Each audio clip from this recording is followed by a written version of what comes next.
كنت عم بحكي اليوم مع بنت معنا بالنادي، هي أكبر مني بالعمر، عمرها حوالي 40 مدري 45 سنة. يعني بتطلع بتتمرن وكل مرة بسلم عليها وبحكي أنا وياها.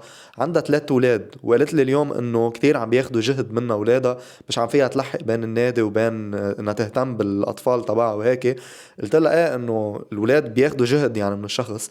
بس من بعد هالمحادثة اللي عملتها أنا وياها، مثل قعدت فكرت كيف حياة الرجال كلها عن التوقيت. كلها اذا انت بتعرف تلعب وراءك صح بالتوقيت المناسب، بتربح على المدى الطويل. بتعرف كيف بدك تتحرك، كيف بدك تتصرف باي وقت. فرح فتلك بالموضوع بهذا الفيديو واعطيك شوية امثلة هيك بسيطة انا بشوفها مثلا هلا هيك بحياتي، وبدي اقارن معك طريقة كيف المجتمع بيقول لك انه لازم تعيش حياتك، مقارنة مع كيف لما انت بدك تكون عم تعيش حياتك مثل ما انت فعلا بدك تعملها.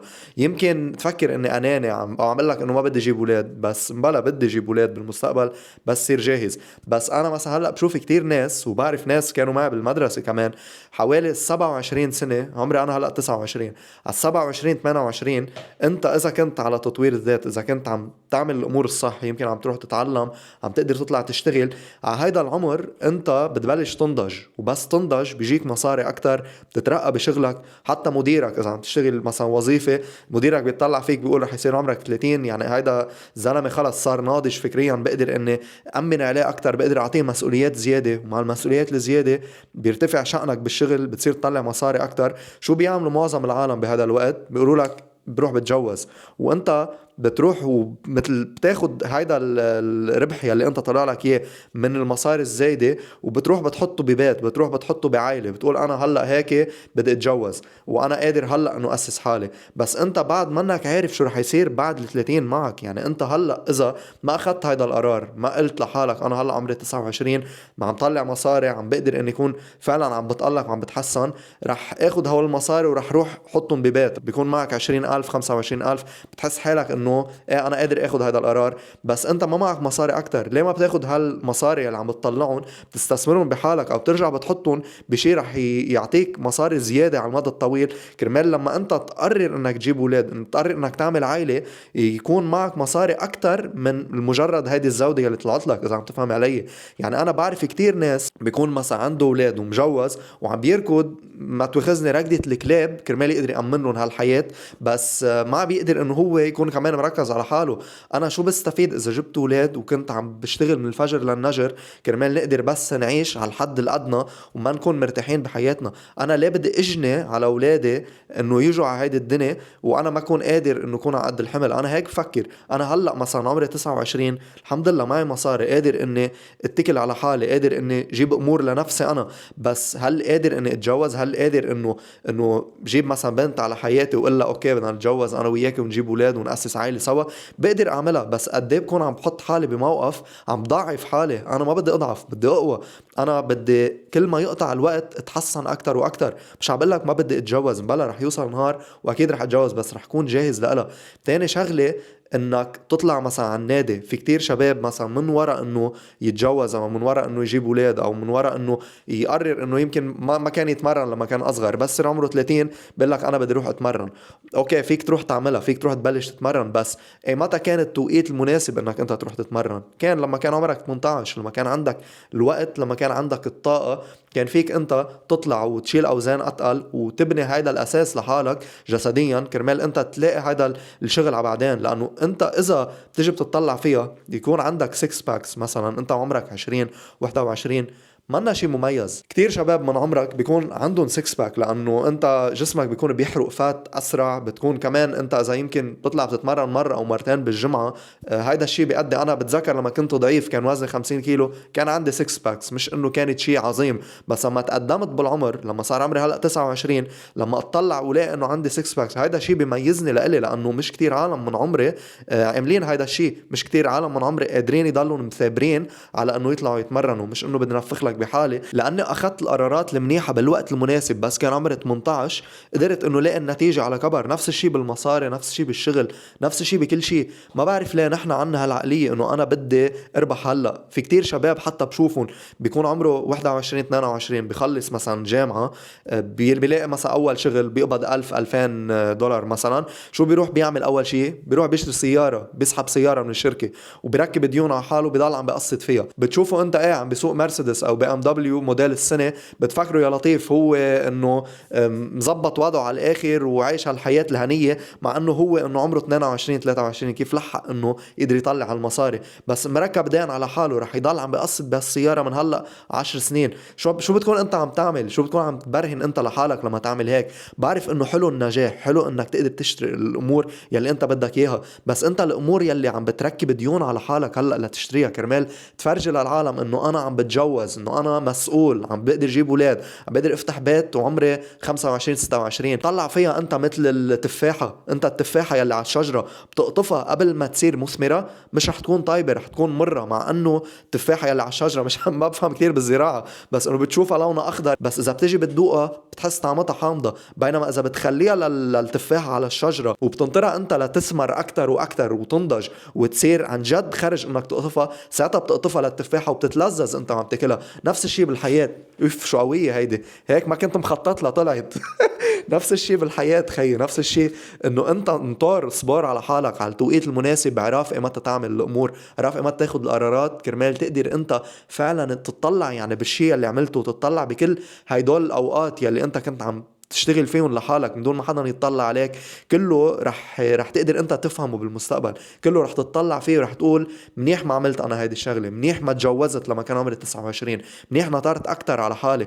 لانه انت لما تكون على تطوير الذات، لما تكون عم تاخد القرارات الصح، المصاري رح تجي، الشكل رح يجي، النفسيه رح تجي، الثقه بالذات رح تجي. كثير شباب بيقولوا لي انا ضايع ماني عارف شو عم بعمل. انت اذا عمرك بين ال 18 و 30 سنه شغلتين بدك تركز عليهم، النادي وانك تشتغل تطلع مصاري. وشغلك مش ضروري انك تكون انتربرونور خي، فيك تروح تشتغل بشركه. انت اذا اشتغلت سنه سنتين بالشركه ورحت اول واحد كنت عم بفوت على الدوام واخر واحد عم يطلع، مش رح تترقى انت؟ مش رح يزيدوا لك معاشك؟ رح يزيدوا لك معاشك مبلا اكيد. يعني ما فيك تضلك انت بنفس المحل على سنتين عم تطلع انت وعم بتفرج انك عم تحط جهد بحالك وعم تقدر انك توصل للاهداف المحطوطين بالشركه وما ينزاد لك معاشك. يعني اقل شغله رح ينزاد 200 300 400 يورو معاشك. هيدول امور انت فيك تاخذهم على جنب، تضلك عايش نفس طريقه الحياه قبل ما اجتك هيدي الزوده. مش ضروري انت تروح تتزين اذا طلع لك زودة معاش، او تروح تركب على حالك امور بتدفع ثمنها على الوقت الطويل، لانه انت هلا مفكر انه بدك هيدي الشغله. انت بدك تسوق سياره حلوه اكيد، بس السياره الحلوه احلى اذا انت بتقدر انك تنطر على حالك، يصير معك مبلغ افترض 50 60 الف مثلا بالبنك حاططهم، بتقدر ب 10,000 تروح تشتري سياره. بس اذا كل اللي معك اياهم 10,000 بتروح وبتسحب سياره، او ما معك حتى اياهم لل 10,000، معك 5,000 بتروح بتاخد سياره وبتقسط الباقي، انت شو بتكون عم تعمل مع حالك؟ كيف بتكون انت هيك عم تتصرف؟ لانه انت القيمه يلي عندك اياها كزلمه، وفي شخص كتب لي كومنت كيف انه بترفع انت قيمتك. القيمه بتجي مع الوقت، القيمه بتجي مع اكيد تكون عم تعمل القصص الصح، ومع الوقت كل ما انت بتقدر تصبر على حالك، كل ما بتقدر انت تعرف كيف تتحرك. بدك تشوف الوقت ويكون عندك هيدي النظره انه انا كل شيء عم بعمله هو لبعدين. انا اليوم اخر همي شو بدي، انا اخر همي شو مفروض كون عم بعمل اليوم، او شو الناس بتقلي انه اعمل. او لما اطلع مثلا بالعالم اللي غيري بلاقيهم انه تجوزوا، بلاقيهم انه فتحوا بيوت، بس انت بالعشرينات بعد منك واصل للقمه يلي بتقدر انك توصلها، فليه بدك تحط حالك؟ بعرف العائله شيء كتير حلو، بعرف الجازة شيء كمان كتير حلو، ولازم انه كلنا نكون عم نأسس عيال، بس انا ليه بدي اطلع باول نجاحات عم بقدر احصل عليها بحياتي واخد قرارات ابديه عليها، اخد قرارات تخليني عم بركض انا كل حياتي بس لانه شميت ريحه المصاري شوي. انت انطر شوي بعد على حالك، الحياه كلها رح تنفتح قدامك. ما تتطلع على عمر ال30 انه انت صرت باخر حياتك، لانه الناس يلي حواليك بتشوفهم انه بصير عمرهم 30. وانا انسان بيراقب العالم كتير كتير، بشوف الناس يلي عمرهم 30 بتحسوا اول شيء تعبان، تاني شيء ما عم يهتم بحاله، بس مجوز عنده اولاد.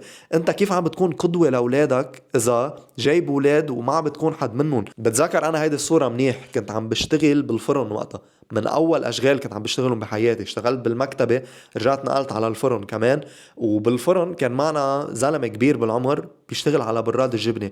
هيدا الانسان بيشتغل من الساعة 8 الصبح للساعة 11 بالليل دوامين، بس ليش؟ كرمال يقدر انه يكون عم بيأمن لاولاده. انت شو جابرك انك تحط حالك بهيك موقف؟ كنت اطلع عليه وفعلا حس بالشفقة، الناس بتطلع عليه بتقلك هيدا انسان نبيل، هيدا انسان عم بيضحي كرمال عائلته، بس انت شو هالموقف يلي حطيت نفسك فيه؟ انا ليه بدي يكون موضوع بهيك مواقف؟ ليه انا ما بدي يكون عم بتصرف بذكاء اكتر؟ انا بتعلم من غلطة الناس يلي بشوفهم. في كتير ناس بتطلع فيهم بقول انا ما بعمري بدي يصير هيك، انا يعني بس شوفوا هيدا الانسان بدي اعمل كل شيء عكس يلي هو عم بيعمله. بدي انا اني اهتم بولادي اكيد، بس انا بدي يكون بموقف قادر اهتم بحالي كمان، انا كمان انسان مهم. وبعرف هيدي النظرة يلي كل الناس بتقولها انه لما انت تجيب اولاد بصيروا اولادك بالطليعة، بتصير عائلتك بالطليعة، وانا متفهمها لهيدي الشغلة وبحبها لهيدي الشغلة، بحب انه اعملها. بس انا بال29 غير انا لما يصير عمري 35. انا كل هالوقت وكل هالطاقة بدي احطهم بحالي لقدر انا اخد نفسي على تاني مستوى، على المستوى يلي انا فعلا حاطه براسي.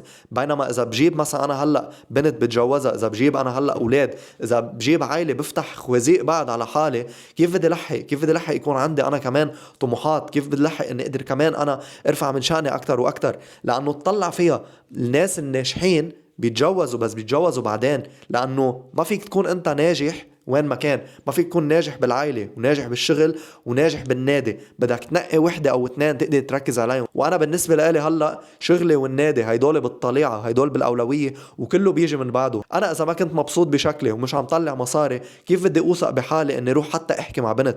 كيف بدي اوثق بحالي اني اكون على قد الحمل اني افتح بيت؟ في كتير ناس عايشين من شهر لشهر ما بيجمعوا حتى مصاري، عايشين بهيدي العقلية المستهلك. هيدي العقلية لما انت تطلع فيها تصير تطلع اعمق بالامور، تصير تعرف انه انا كل شيء هلا عم بعمله بده يخط لي حياتي لبعدين، ساعتها بتصير تتحرك بطريقة غير. فبتمنى انه هيدا الفيديو يكون عن جد نفعك، وقدرت انك تفهم انه التوقيت هو كل شيء، لانه انت كل هالقرارات يلي عم تاخدها انت وصغير بتحدد لك اي شخص رح تصيره بالمستقبل. فنقي بطريقة صح واعرف كيف تلعب وراءك.